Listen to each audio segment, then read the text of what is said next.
Salut tout le monde. Dans ma dernière vidéo, je vous ai dit que je parlerai de ma rééducation. Seulement, celle-ci s'est déroulée en deux lieux différents, l'hôpital et le centre de rééducation. Du coup, je devais faire deux vidéos bien distinctes. Le truc, c'est que j'ai passé 8 mois dans le centre de rééducation. Et autant vous dire qu'il y a beaucoup de choses à raconter. Alors, je vais pas faire ça en une vidéo, ça va pas être possible, parce qu'elle prendrait au moins 45 minutes, et encore ça, ce serait dans l'idée que je ne respire pas du tout. Parce qu'il y a tellement de choses à dire, il y a tellement de trucs qui se sont passés. Alors, je vais tout vous raconter, mais ce sera en différentes petites vidéos, parce que sinon je vais pas m'en sortir tout simplement. Alors, commençons par les kinés.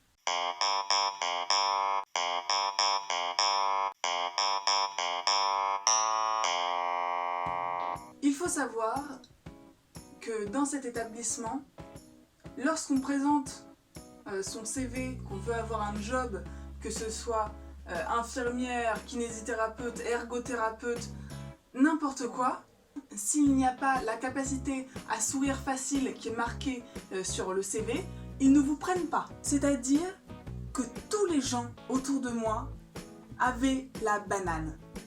Ils souriaient tout le temps, ils faisaient tout le temps des blagues, et ça franchement si c'est pas quelque chose qui nous aidait à relativiser, à voir le bon côté des choses, pour moi tous les médecins et les soignants qui sont capables de faire ça devraient simplement recevoir le prix Nobel de médecine. Parce que c'est la meilleure thérapie qui soit, le sourire. Et autour de moi, tout le monde souriait. Et je fais une petite parenthèse pour les médecins, les soignants, même les profs du monde entier.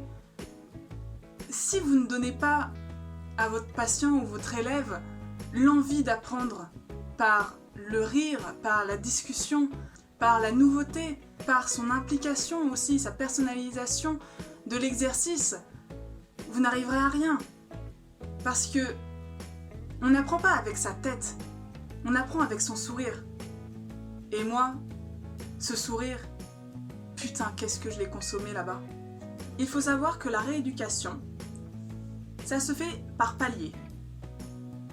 Tu n'arrives pas à bouger tes membres pendant 2 semaines, puis un grand progrès, tu arrives à bouger ton bras. Tu vas y arriver et ne pas faire de progrès pendant 1 semaine, et puis un grand progrès, tu vas réussir à bouger ton poignet. Ensuite, ça va stagner pendant 3 semaines, et puis ensuite un autre progrès, et puis ensuite un autre progrès. Mais du coup, ces progrès-là, ils sont vifs. C'est tout d'un coup que tu y arrives et tu te dis « Waouh, c'est génial » et tout ça. Mais aussi, il y a le laps de temps où tu ne fais aucun progrès, même si tu travailles énormément. Alors, j'ai fait différents exercices de kiné. Mais certains étaient quand même un peu bizarres. Au début, les exercices me faisaient plus penser à de l'agility pour les chiens qu'à de la rééducation. Par exemple, sur cette photo, vous pouvez voir que je devais mettre des anneaux en plastique sur un piquet avec ma main droite. Mais détrompez-vous, ça c'était vachement galère.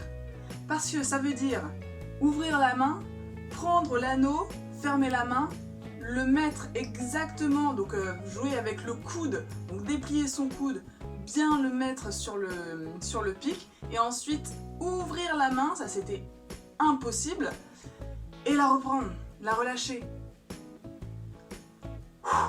Après, pendant ces périodes de kiné, j'ai aussi eu le droit à une machine high-tech.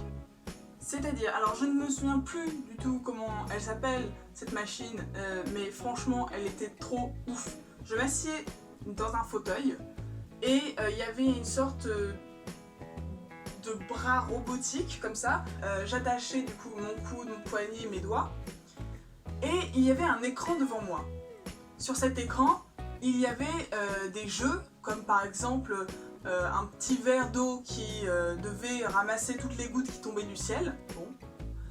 Et en fait, je devais déplacer ce verre d'eau, soit en levant mon coude, soit en bougeant mon poignet. Et cette chose, ça m'a fait d'énormes progrès. Il y a vraiment eu un avant-après, mais encore une fois, c'est à partir d'un certain laps de temps que j'ai pu obtenir des résultats. Faut savoir, ce qui a été le plus difficile pour moi dans la récupération, c'est récupérer ma main. Et donc, comme j'étais avec les meilleurs soignants, ceux-ci m'ont dit, bah écoute Anna, voilà, il faut que tu fasses quelque chose avec ta main. Est-ce que tu as une idée d'un exercice que tu aimerais faire comme ça? Alors, ni une ni deux, j'ai répondu du tac au tac, genre réflexe. J'ai dit que je voulais absolument pouvoir refaire le signe de ma promesse scout. Oui, parce que étant depuis 15 ans dans le mouvement Scout et Guide de France, ça comptait vraiment beaucoup pour moi d'y revenir. D'ailleurs, je remercie tous les scouts de mon groupe. Ils m'ont fait un très gros cadeau lorsqu'ils ont appris pour mon AVC. Ils m'ont en fait signé tous ensemble un grand livre et je leur suis vraiment éternellement reconnaissante pour ça parce que ça m'a vraiment donné beaucoup de courage. En plus de quoi, le fondateur du scoutisme, Robert Baden-Powell, a dit une phrase qui m'est restée dans l'esprit durant toute ma rééducation non-stop.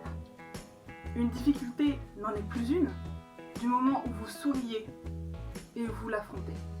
Et cette phrase, elle est vraiment restée en moi pour les matins où ça allait pas bien, où j'avais pas envie de me lever et de faire des putains d'efforts pour zéro résultat. Les jours où je me disais mais putain, mais pourquoi j'ai choisi ces médecins, pourquoi ça s'est passé là à tel moment et pourquoi ça retarde toute mon existence d'1 an. Mais je me disais cette phrase et ça allait mieux. Alors, ça n'a pas été une mince affaire. Hein. Pour les premiers jours, je n'arrivais même pas à... Je peux vous dire qu'au bout de 3 semaines, lorsque j'ai commencé à y arriver, là, j'ai vraiment eu une dose d'espoir qui s'est mise en moi. Je me suis dit que si je pouvais faire ça, alors je pouvais faire plein d'autres choses. C'est alors que j'ai eu une idée. Pourquoi j'apprendrais pas la LSF?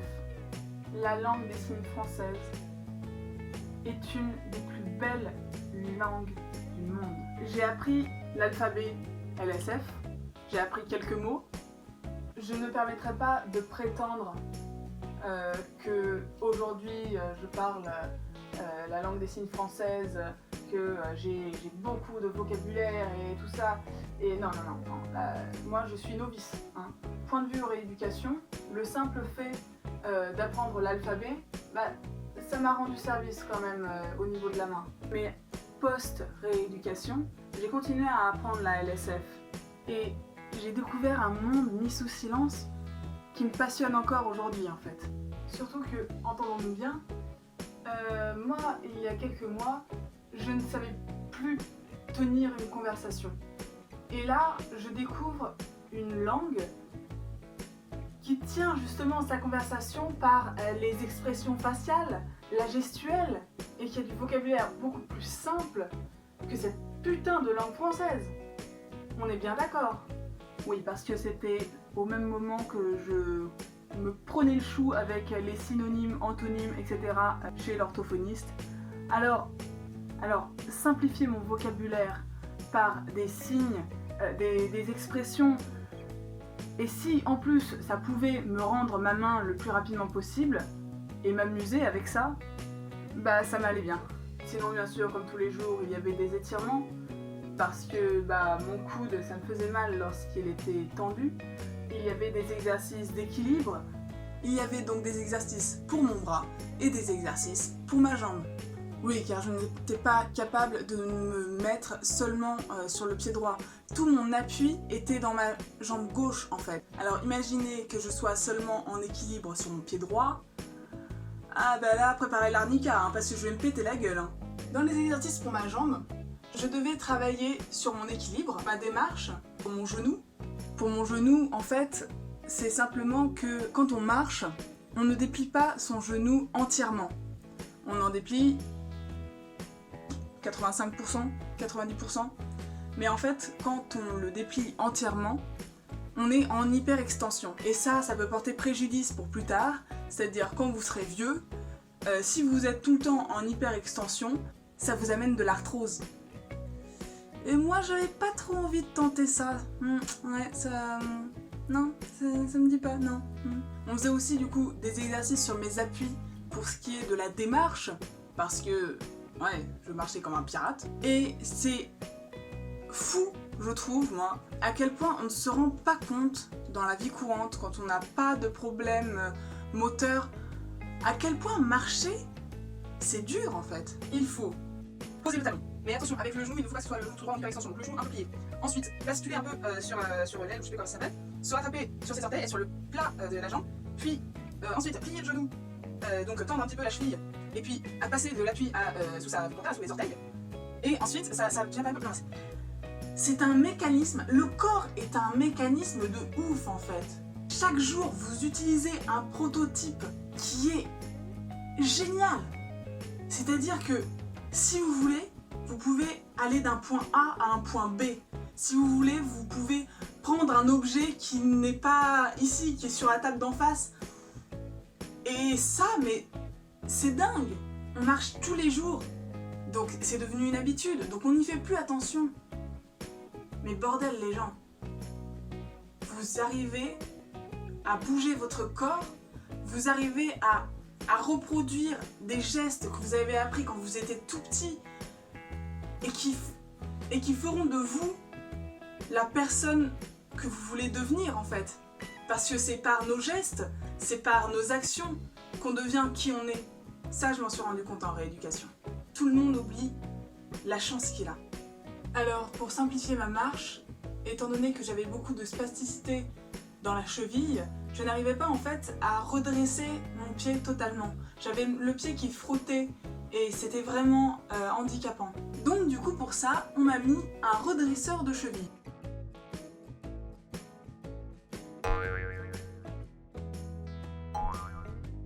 Et au fur et à mesure, tout ce qui nous restait à faire, c'est continuer et compter mes progrès.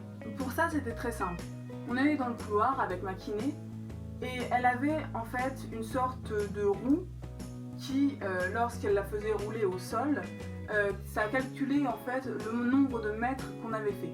Bon, elle se tenait derrière moi et moi je n'avais qu'à marcher. On tournait ainsi en rond jusqu'à ce que j'en puisse plus, que je me remette à boiter comme un pirate et que je demande une pause.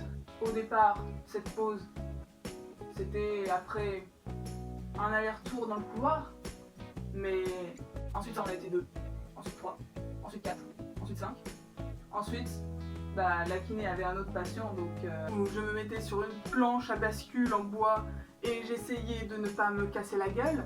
Et bien sûr, le meilleur de tout ça, c'est que je me suis cassé la gueule plus d'une fois. Je m'en souviens à un moment, on était sur des gros ballons, c'était pour faire de l'équilibre sur mon bassin, etc. Non mais laisse tomber, je me suis vautrée, elle a eu la peur de sa vie la fille. Moi j'étais morte de rire au sol, là, comme si j'étais un renard qu'on avait flingué. Et la meuf elle était oh là là, disgrâce, punaise, je vais perdre mon emploi. Et non, c'était trop drôle, c'était trop drôle. En tout cas, ce qui est sûr, c'est que j'en serais pas là si j'avais pas eu des kinés qui avaient la niaque. Moi je remercie vraiment toutes celles par lesquelles je suis passée, qui m'ont vraiment aidé à relativiser, à surenchérir dans mes efforts, à jamais perdre la face et qui ont recherché à ce que je me sente bien dans les ateliers que nous faisions avec la LSF, avec le signe des scouts, avec les jeux. C'est vraiment quelque chose de formidable. Je pense que c'est vraiment la chose à retenir, c'est que si j'en suis là, c'est que j'ai pris du plaisir en fait à récupérer.